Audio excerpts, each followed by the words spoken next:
Hello friends, আজ আমরা ঘরে থাকা সামান্য কিছু উপকরণ দিয়ে বানিয়ে নেব সুজির কাটলেট। প্রথমে কটা আলু নিয়ে সিদ্ধ করে নেব, করে খোলা ছাড়িয়ে তার মধ্যে সুজি দিয়ে দেব। তারপর তাতে দেব লঙ্কা বাটা, ধনে গুঁড়ো, গরম মশলা, চাট মশলা দিয়ে এবার এটাকে মেখে নেব। ভালো করে আলুগুলোকে মেখে নেওয়ার পর এতে দিয়ে দেব একটু নুন, দিয়ে আরেকবার মেখে নিয়ে তেল দিয়ে এটাকে ভালো করে রাউন্ড করে 5 মিনিটের জন্য চাপা দিয়ে রেখে দেবো। তারপরে হাত দিয়ে এরম করে আমরা শেপটা নিয়ে আসলাম।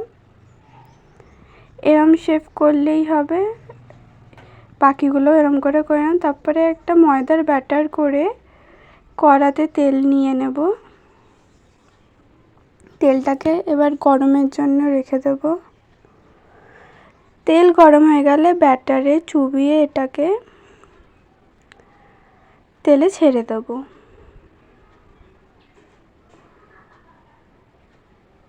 বাকিগুলোও এরম করে নিলাম।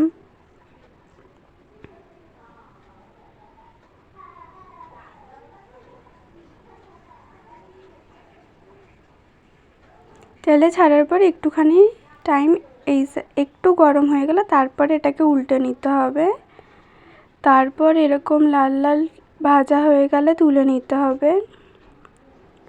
খুবই সহজে এটা বানানো যায় বাড়িতে, আর খুব বেশিক্ষণ টাইমও লাগে না এটা করতে। আমাদের তৈরি হয়ে গেল কাটলেট সুজির।